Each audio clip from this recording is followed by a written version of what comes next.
अब हम देखेंगे इस्कीमिक हार्ट डिजीज़ के बारे में।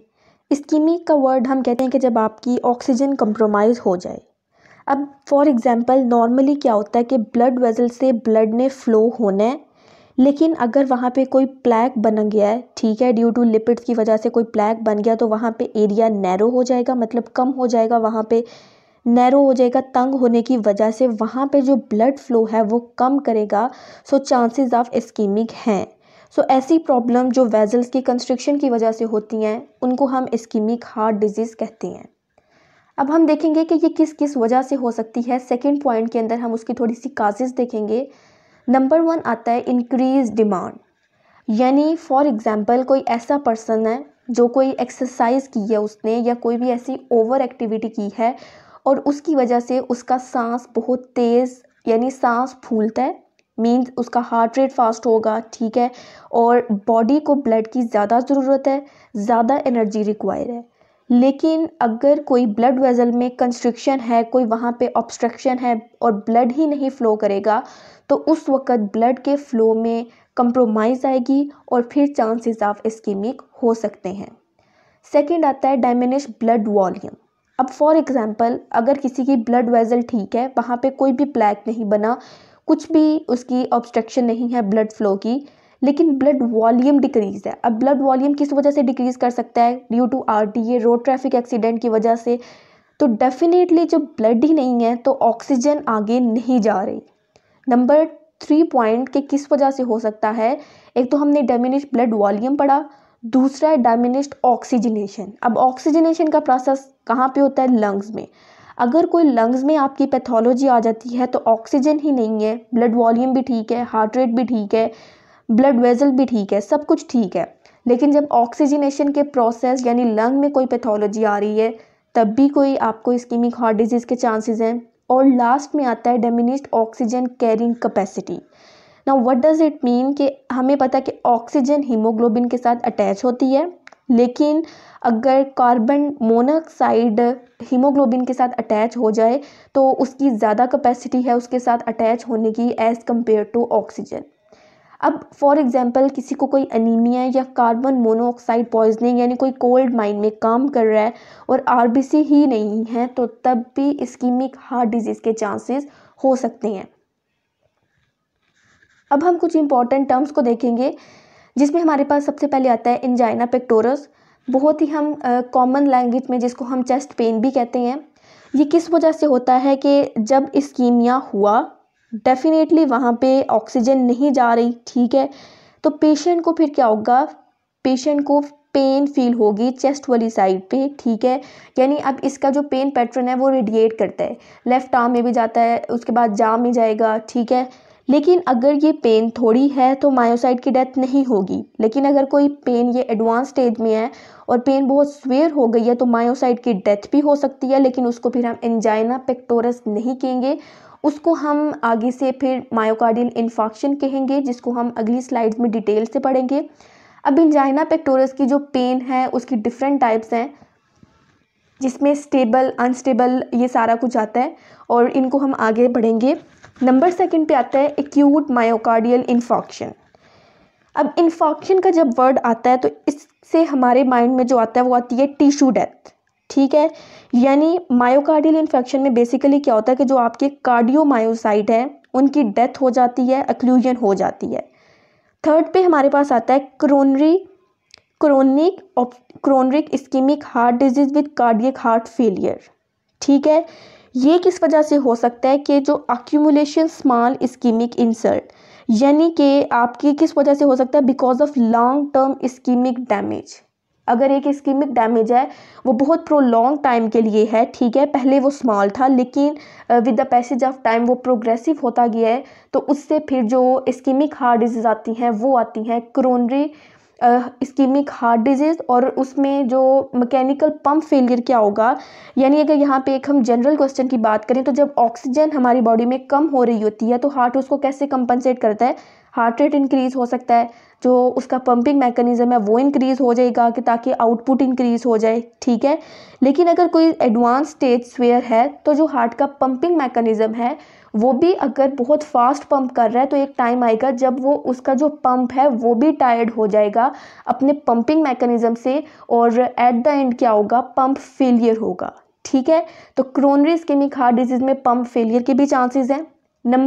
उसके बाद अगर हम बात करें sudden cardiac death, sudden cardiac death में क्या हो सकता है कि सडन कार्डियक डेथ में आप फॉर एग्जांपल किसी पेशेंट को मायोकार्डियल इन्फार्क्शन था, उसका टिश्यू डैमेज हुआ, तो साथ ही एरिथमिया भी हुआ, लेकिन वो इतना सडन था कि एज अ रिजल्ट जो कार्डियक डेथ हो गई है, और इसमें फिर कार्डियक डेथ में सर्वाइवल चांसेस आर वेरी लो।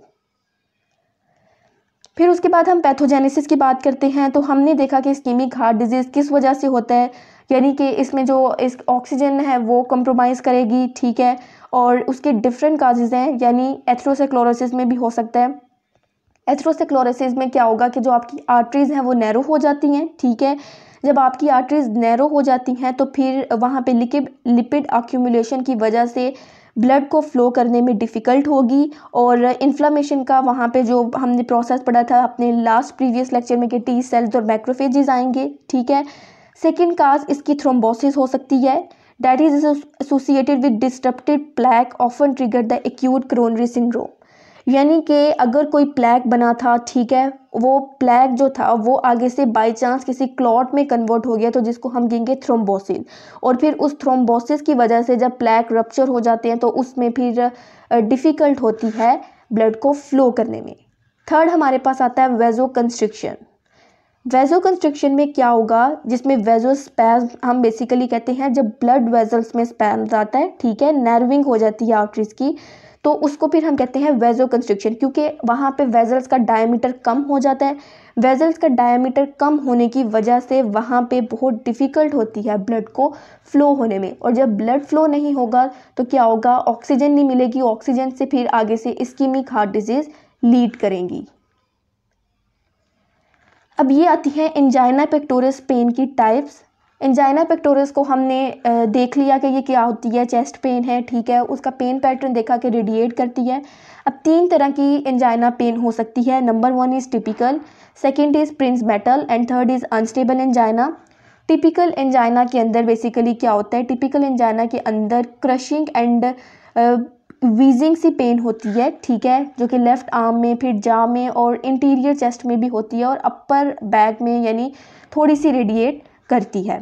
इसको कैसे रिलीव कर सकते हैं, बाय रेस्ट कर सकते हैं। नाइट्रोग्लिसरीन, जो कि हमने अपनी पार्ट नंबर 1 में नाइट्रोग्लिसरीन को थोड़ा डिटेल से डिस्कस किया कि ये किस तरह से सबलिंगुअल देकर और ये किस तरह से वेजोडायलेटर के तौर पर एक्ट करके किस तरह अपना एक्शन परफॉर्म करती है।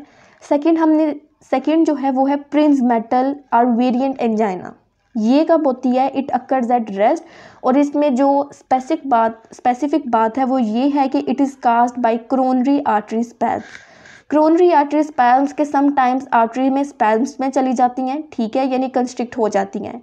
और दूसरा यहाँ पे बात लिखी है कैल्शियम चैनल ब्लॉकर्स की। कैल्शियम चैनल ब्लॉकर्स की बात करें तो जब भी कोई स्पैज्म होता है तो हम ये देते हैं, ठीक है, ताकि जो भी जो पर्सन या कोई पेशेंट है वो रिलीव कर जाए, यानी कैल्शियम चैनल ब्लॉकर को हम एज अ रिलैक्सेंट काम करते हैं। लास्ट पे हमारे पास आती है अनस्टेबल एंजाइना, और ये बेसिकली तब होती है कि जब आप रेस्ट पे या मतलब पेशेंट रेस्ट पे होता है, ठीक है, इसका एक्टिविटी के साथ कोई लिंक भी नहीं, बिल्कुल हम रेस्ट पे हैं, और जो हमें उस वक्त जो चेस्ट में पेन आती है वो हमारी अनस्टेबल एंजाइना होती है। पेशेंट का कोई भी वॉक नहीं करता, बिल्कुल वो बैठा हुआ है, ठीक है, लेकिन अगर कोई उसको इस्कीमिक हार्ट डिजीज़ है, पेन तो आनी है, तो उस टाइम पे जो पेन आएगी उसको हम कहेंगे कि ये अनस्टेबल एंजाइना है। फिर हमारे पास आता है मायोकार्डियल इन्फार्क्शन। मायोकार्डियल इन्फार्क्शन को हमने थोड़ा सा देखा कि इन्फार्क्शन मतलब टिश्यू डेथ। मायोकार्डियल इन्फार्क्शन को हम हार्ट अटैक भी कहते हैं, यानी इसका जो एक सेकंड नाम कह सकते हैं कि हार्ट अटैक है। इसमें क्या होता है कि अब जब आपकी ऑक्सीजन जो है वो कम होती है, ठीक है, पहले तो बॉडी कंपनसेट यानी ट्राई करेगी कि वो किसी तरह इससे जो ऑक्सीजन की जो डिमांड कम हो रही है उसको किसी तरह कंपनसेट करे, ठीक है, लेकिन कोई ऐसा पर्सन है कि जो एक्टिविटी कर रहा है या जो कोई एक्सर्शन स्टेट पे है, तो उस वक्त क्या होगा, आपका एरोबिक ग्लाइकोलिसिस स्टॉप कर जाएगा, ठीक है। एक्सरसाइज फिजियोलॉजी में हमने एरोबिक और एनारोबिक ग्लाइकोलिसिस का फिनोमिना पढ़ा। फिर यहाँ पे एरोबिक ग्लाइकोलाइसिस जब स्टार्ट करेगा तो साथ ही लैक्टिक एसिड की एक्यूमुलेशन भी हो जाती है, ठीक है। क्योंकि हमने देखा जब भी हम कोई ओवर एक्टिविटी करते हैं या कोई एक्सरसाइज करते हैं या बहुत ज़्यादा वॉक करते हैं, यानी अगर हम कॉमन रूटीन में ये चीज़ें नहीं कर रहे और सडनली हम करते हैं तो ओवर एक्टिव की वजह से हमारे मसल्स में लैक्टिक एसिड की एक्यूमुलेशन हो जाती है। तो उस वक़्त इसमें भी फिर क्या होगा, लैक्टिक एसिड की एक्यूमुलेशन हो जाती है और जब बहुत ज़्यादा हो जाएगी तो जो कार्डियोमायोसाइट हैं वो डेथ की तरफ जा सकते हैं। सेकंड पॉइंट में उन्होंने कहा है कि वैसे मायोकार्डियल इन्फेक्शन इज़ रिवर्सिबल, लेकिन अगर 20 या 40 मिनट से कोई बंदा कंटिन्यूसली एक्सरसाइज कर रहा है एंड ही इज़ फीलिंग कि वो थक गया है, ठीक है, और स्टिल बाद में वो अपने आप को बड़ा लो एनर्जी लेवल पे समझ रहा है, लेकिन स्टिल वो वॉक करता है, ठीक है, और उसके 20-40 मिनट के बाद जो डैमेज आएगा वो इरिवर्सिबल होगा, नेक्रोसिस हो सकता है। क्यों हो सकता है? क्योंकि आपकी बॉडी में लैक्टिक एसिड की एक्यूमुलेशन बहुत ज़्यादा हो गई है। उसके बाद हम पैटर्न ऑफ इन्फॉक्शन देखेंगे, यानी पैटर्न ऑफ इन्फॉक्शन जो है वो डिपेंड करेगा डिफरेंट फैक्टर पे डिपेंड करेगा, ठीक है। अब जो इन्फॉक्शन यानी टिश्यू डेथ होगी वो डिपेंड करती है साइज़ पे। अगर तो साइज़ थोड़ा है, इंक्रीज साइज़ का बहुत ज़्यादा नहीं है तो इट नॉट अ प्रॉब्लम, ठीक है। लेकिन अगर साइज़ कोई ज़्यादा इंक्रीज़ कर गया है तो फिर प्रॉब्लम स्वेयर हो सकती है, ठीक है। और दूसरा मल्टीपल फैक्टर्स कौन से हैं? Size and distribution of involve vessel, यानी फॉर एग्जांपल कोई स्ट्रोक का पेशेंट है तो हमें पता है उसमें सेरिब्रल आर्टरीज़ में हेमोरेजिक आता है, ठीक है। अब वो जो सेरिब्रल आर्टरीज़ हैं स्ट्रोक के पेशेंट में किसी की आई इन्फेक्ट हो सकती है, किसी के यूरिनरी कंट्रोल में कोई इन्फेक्ट हो सकता है, उसके बाद किसी की बोलचाल में कोई इस तरह की प्रॉब्लम आ सकती है। तो ये सब कुछ डिपेंड करता है कि कौन सी आर्टरी इन्वॉल्व है, ठीक है। 3 आर्टरीज़ हमने पढ़ी, एक इंटीरियर होती है, एक पोस्टीरियर और एक मीडियल सेरिब्रल आर्टरी। अब इनमें से कोई भी अगर आर्टरी में कोई भी प्रॉब्लम डैमेज आता है तो उससे फिर उसके मुताबिक आगे से कोई प्रॉब्लम होगी। जैसे अगर हम एक एग्जांपल लें तो पोस्टीरियर सेरिब्रल आर्टरी में कोई अगर प्रॉब्लम आए तो उससे आई मसल्स को देख रही होती है, ठीक है। सेकंड है मेटाबॉलिक डिमांड, यानी मेटाबॉलिक डिमांड के क्या उसका लाइफस्टाइल है, अगर कोई पर्सन है उसका क्या एक्टिविटी है, कोई एक्सर्शन वाला काम है, ठीक है, मतलब कोई ओवर एक्टिविटी वाला काम है। उसके बाद इन्फॉक्शन का जो पैटर्न है वो डिपेंड करेगा, ड्यूरेशन पे भी डिपेंड करेगा। और लास्ट में हम बात करते हैं कोलेटरल सप्लाई। कोलेटरल सप्लाई के अगर हम थोड़े से बेसिक कॉन्सेप्ट को डिस्कस करें तो हम कोलेटरल सप्लाई का मतलब है अगर कोई आर्टरी आपकी रप्चर कर जाए तो ये एक नेचुरल मैकेनिज्म है कि अगर आपकी कोई एक आर्टरी रप्चर कर जाती है तो उसकी जगह कहीं और से उसको सप्लाई आ जाती है, ठीक है। तो अगर कोलेटरल सप्लाई में भी कोई एक्सटेंशन आ जाती है तो उसकी वजह से भी इन्फॉक्शन का पैटर्न आ सकता है। उसके बाद हम बात करें लेबॉर्ट्री एवेल्युएशन की, तो लेबॉर्ट्री एवेल्युएशन के अंदर हम सबसे पहले देखेंगे कि आपने 3 एंजाइम्स का नाम याद रखना है। 3 एंजाइम्स का नाम याद रखना है। एक तो है सीके, दूसरा ट्रोपोनिन और तीसरा मायोग्लोबिन, ठीक है। ये 3 एंजाइम क्या करते हैं कि अगर किसी को कोई ये 3 एंजाइम इंपॉर्टेंट एंजाइम है, किसी को कोई हार्ट अटैक आता है, कोई कार्डियक पेशेंट है, ठीक है, तो उसमें ये एवेल्युएशन इन एंजाइम्स की करवाते हैं। इसको हमने एज इट याद ही इसी तरह ही याद करना है, जैसे कोई हार्ट वाला है तो उसमें CKM भी आता है, ठीक है। तो ये इसके उसके बाद इसमें ये सारी उसकी ना एक्टिविटी की उसका बिगिन और उसका पीक लिखा है कि किस टाइम में वो कौन सा एंजाइम बिगिन होता है और किस एंजाइम में वो पीक पे जाता है और फिर किस टाइम में वो दोबारा नॉर्मल में आता है।